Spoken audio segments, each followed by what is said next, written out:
Hello and welcome to the In the Beginning Podcast, Episode 6, Trigger Warnings and Content Advisories in Literature. Today's conversation is brought to you by our friends over at Burial Grounds Coffee Company. Head over to burialgrounds.coffee to grab your bag of beans after the show. Last week we introduced listeners to the indie story Impatient for Death, a love story, from author Carmilla Voiez's Broken Mirror and Other Morbid Tales collection.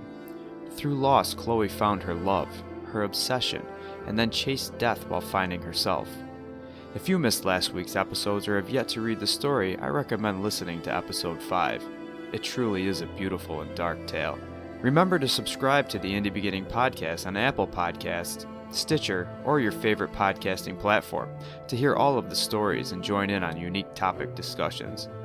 This week we are asking our listeners to let us know what they think about the show by leaving a rating and review. We can also be found on your favorite social media platform and at acnbooks.com/indie-beginning. In a moment, we will learn how reviewers reacted to Carmilla's work and her use of trigger warnings at the beginning of each story. We will also hear Carmilla's views as she and our host Marie discuss this topic. Last week we brought the readers Impatient for Death, a love story by Carmilla Voiez. How did you feel about the story, Marie? A while ago, I actually reviewed the entire book when it came out, and this was my favorite story in it. So when Carmilla contacted us and said that she would love to be part of Indie Beginning, I got really, really excited. Yeah, I remember when you sent me that submission. I was on the road for work. I was headed down to Brooklyn, and you suggested that I read that particular story out of the collection from Broken Mirror and Other Morbid Tales. I remember reading a couple pages of it and calling you right back saying that I wasn't sure about the story. I was worried about how the topic might affect our listeners. But you suggested that I finish it, and I remember calling you right back being like, we have to read this story. Like, it blew me away. Oh, it's my favorite story. This story also had a lot of positive feedback from other readers as well. Stacy on Amazon wrote, "Those dark corners of life. Each of us have seen, touched, or been touched. None of them easily thought on deeply. Many mind paralyzing, yet existing somewhere nearby every day. These are the things we should have been warned about." Jessica wrote on the Indie Beginning page, "I never really thought about death having a gender, or actually wanting to chase death for non-depression related purposes. I believe that is what makes this such a great horror piece, the close proximity to another person's reality. Great work, Miss Voiez. Just added to my Kindle. I look forward to other stories inside." A couple readers brought up the fact that they didn't believe it was horror or shouldn't have been in the horror genre. Anthony on our Indie Beginning page wrote, "This is considered horror? I found it to be more of a life lesson story, not horror. It reads out loud very much like poetry, too romantic, I think, for the horror genre. I'm not at all mocking it. I did enjoy the read. As a horror fan, mainly movies and Stephen King to name one author, I expect some sort of a build-up to something more gruesome, or some shock value. So I guess my question for the author is, what signifies horror, outside the blood, guts, and shock we've all come to admire?" Elena on Facebook wrote that it's a beautiful story. Never thought it would be a horror. Goes along with a ironic life lesson. I'll say this, not all horror, is violent or gory. Invasion of the Body Snatchers comes to mind, and I get that's sci-fi more than horror, but it's still in the horror genre. But morbid doesn't mean horror either. I don't believe it was advertised as horror. I think people see that it is from quote-unquote a horror author and expect that. But it is tales of the macabre. Yeah, and like Anthony said, he reads Stephen King, and even Stephen King, who's classified as a horror writer, doesn't always stick to that genre. He wrote books like The Green Mile and Stand By Me, and those aren't your typical horror stories. The Green Mile has no horror in it whatsoever. Yeah, I think it's good for authors to go out beyond their horror genre that they're known for. I mean, everybody has so many stories within them that it can't be horror all the time. The one thing I liked about this book was there was a warning before each chapter, letting people know what they were getting into. Scott wrote on Amazon, "These stories are not just morbid. They take you down dark passageways of the human psyche. There is fear, violence, trauma. I found some of the tales impacted me to such a degree that I needed a breather before moving on to the next. Miss Voiez is kind enough to even list trigger warnings before some of the stories, in case the subject matter may resonate too personally." Snow Bunny 1977. Who was a top contributor in fantasy books. Good job, Snow Bunny. Review those books, people. I don't really read horror. Watch it, yes. Never read it till now. This was definitely freaky and exhilarating at the same time. I'll be honest and say I skipped the sexual assault one because I'm a survivor. The others were vivid and we see some strong women. We asked the author this week what she thought about trigger warnings and content advisories in literature. Marie actually sat down and spoke with her. What made you decide to go with individual trigger warnings over like a blanket warning in the beginning of the book? There are a lot of different but potentially triggering subjects in the book. And due to the nature of PTSD, not everyone who survives a trauma will have the same trigger. One reader who reviewed the book said they skipped a single tale because of the trigger warning but enjoyed the other 12. An overarching trigger warning would have not made this possible. I don't see trigger warnings as spoilers, but I apologise to anyone who might.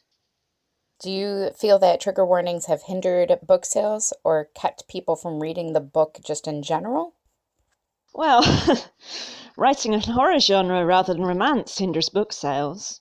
I write stories in the hope that people will enjoy them, about subjects that fascinate me. I'm not driven by money, or I would have switched genres. The trigger warnings might have had an effect on sales, but who knows whether they increased or decreased interest. Do you think people from different places have different ideas on what needs a warning label and what doesn't? For example, would something you, living in Scotland, feel could use a warning be different than what I here in New York think needs one, and vice versa?